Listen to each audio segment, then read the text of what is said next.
into the abyss. Similarly, in your progress, you finally embrace the whole universe. That is what the 11th chapter we see. Bhagavan Krishna says, Arjuna wants to know, Bhagavan, what is your real form? Bhagavan appears as the whole universe. Sarvadah panipadam tada, sarvadochisharomukam. Thus, you as an individual become part of the universal tree and you experience yourself as the entire universe. The heartbeat of the universe becomes your heartbeat. That is the ultimate level that we can grow. Sarvada panipadam tada, sarvadochisharomukam. That does not mean you become like an octopus. Sarvada panipadam, all head and haze and every way. In the third sloka, Bhagavan says, though I have appeared as this whole universe, basically nothing happens to me. Though you are engaging in all these activities, though you are keeping your goalposts moving forward, like even let's say the example of a football player. The football player is very interesting. 11 people this side, 11 people that side, 22 people. The young people.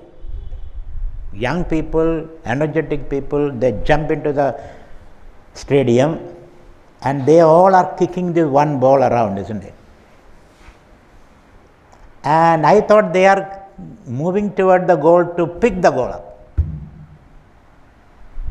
and possess it. That's not what they are doing. They go near the goal and they kick the ball forward.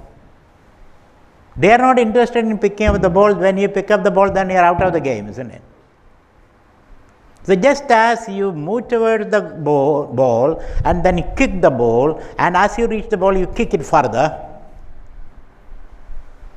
So one of the ministers who inaugurated the football, then the minister got a task, 22 people running behind one miserable ball, bring 22 balls so that I can give them. They are not interested in the ball, they are interested in the expression of their potential.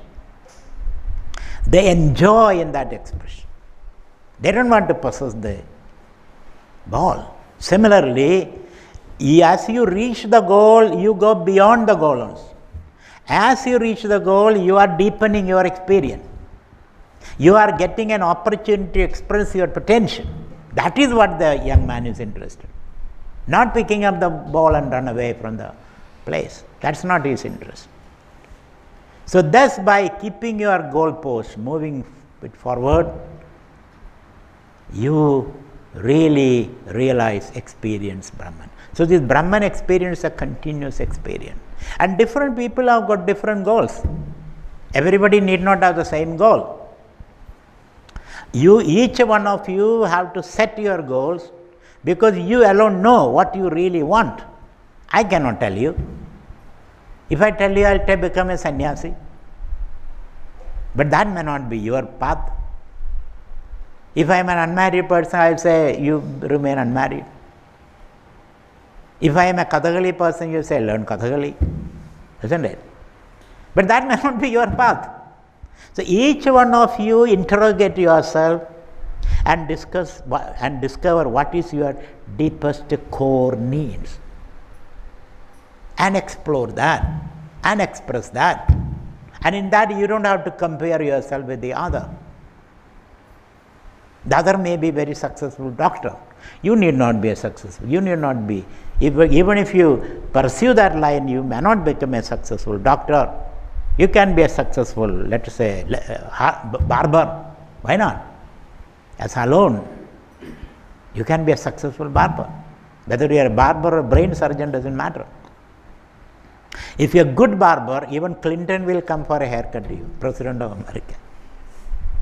If you are a bad brain surgeon, not even your wife will come to you, isn't it? So therefore, it doesn't matter what you do, whether you are a professor or a plumber or a brain surgeon or a barber, doesn't matter. If you enjoy what you are doing, if that is your goal, be honest with yourself. Don't try to emulate and become an ape or a monkey. Be honest with yourself. Deeply go into yourself. That's the meaning of meditation.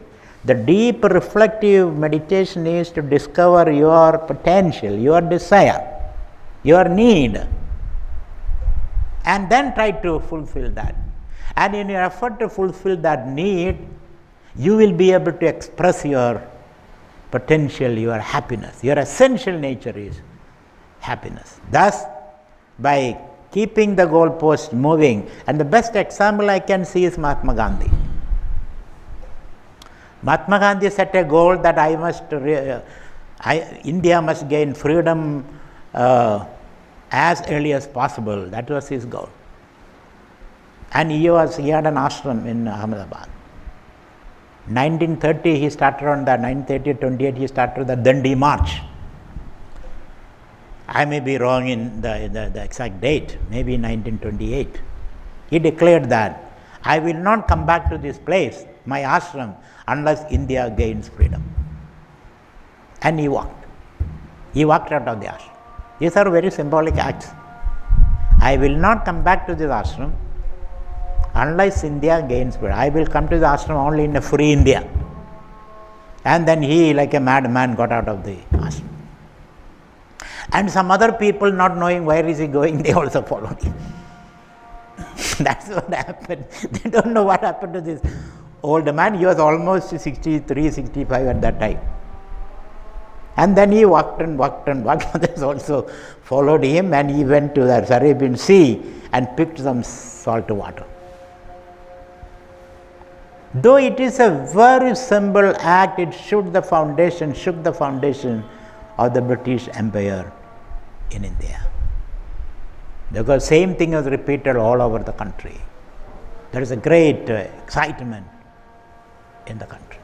Then he never returned. He could never return. Then he comes to Wardha, sets up an ashram there,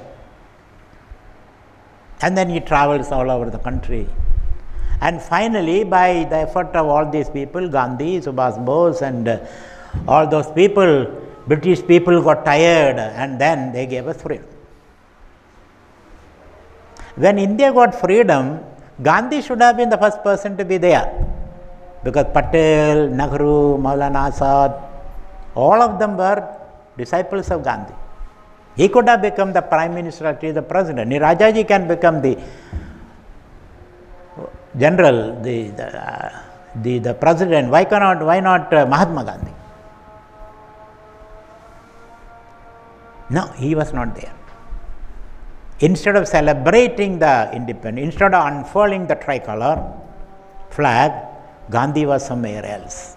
This is what is known as moving the goalpost, moving the goalpost. Because let the lesser people enjoy the fruits of my work.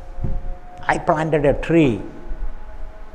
Even though I will not be there to enjoy the fruits of the tree, I planted it, I enjoyed it. The fruits are unimportant for me. So this way you keep moving the goalpost. So when we do that, our own inner bliss and beatitude will unfold, manifest. That is your joy. Not what exactly you create, but what you create is perishable. It doesn't last long, because it's a blooming of Brahman. Morning it blooms, that flower, by evening it is faded. So what you create is temporary, is perishable. It fades away. But the joy that you get in that creative enterprise, that is yours. That is all what you can have. The rest are all not important. So, sticking to one outcome is a prison. It becomes a prison for you. And you become a prisoner there. And you say, Pahimam, Prahimam. So you are not going to get entangled in that outcome. You keep moving. Charaivedi, Charaivedi. As you keep moving, your inner bliss manifests. That is the program of Advaita Vedanta. So Advaita Vedanta is not thinking of reaching God. Advaita Vedanta starts from God. manifest. And that manifestation is possible when you are actively interacting with the world. When you actively interact with the world by exploring your desire and setting goals. Even this Modi's $5 trillion goal, isn't it? Modi has set a goal for us, isn't it? Oh, these are all material goals, it has no meaning at all. I am a spiritual person and I don't want this. Modi is selling India. Modi is inviting capital from abroad and they will buy India. Again they will colonize us. So when you say set a goal, $5 trillion dollar economy goal, by realizing that goal or moving towards that goal, you are expressing your potential, your Brahmanhood. That is the only way to know it. Sitting in a cave and shaking your nose doesn't make you a Brahman. That's not the goal we have to seek. That's not the way. That way you are constricting yourself. You are getting a low optimal experience, like a sleep experience. It is better to sleep rather than sitting in a cave. You have to explode in the whole world. As he said, Jagatrayam Sambhava Nartanastali. Let the whole world become your dancing ground. Oh, those are all for some high level people. No, it's for all of us. You have to create your own arena and you have to dance there and enjoy it. So, even this $5 trillion goal economy or dollar economy that Modi presents towards us, it is only explore your potential. And when you reach $5 trillion economy, do you stop there? No, you have to expand further. You have to expand further. And of course, what should be the nature of your development? You don't have to emulate the West or the northern countries. You can have your own goal. You can create your own values. Certain values are very subtle. Even today, most of the values come from service industry, not industrial or agriculture output. For example, the developed country like America, the agriculture output constitutes only 3% of the GDP. Industrial output constitutes only 15% of GDP. The rest are all service. Service is intangible. That doesn't require exploitation of nature. So you can define your own way of the meaning of creating GDP and wealth. How you define the nature of wealth is up to you. So set your goals like that. So it is only through setting material goals that you get spiritual experience. There are no spiritual goals. Spiritual goal is an illusion. There is no spiritual goal. There is only material goals. As you pursue these material goals, you experience your spiritual nature. This is the Advaita Vedanta that I understand and then I propagate.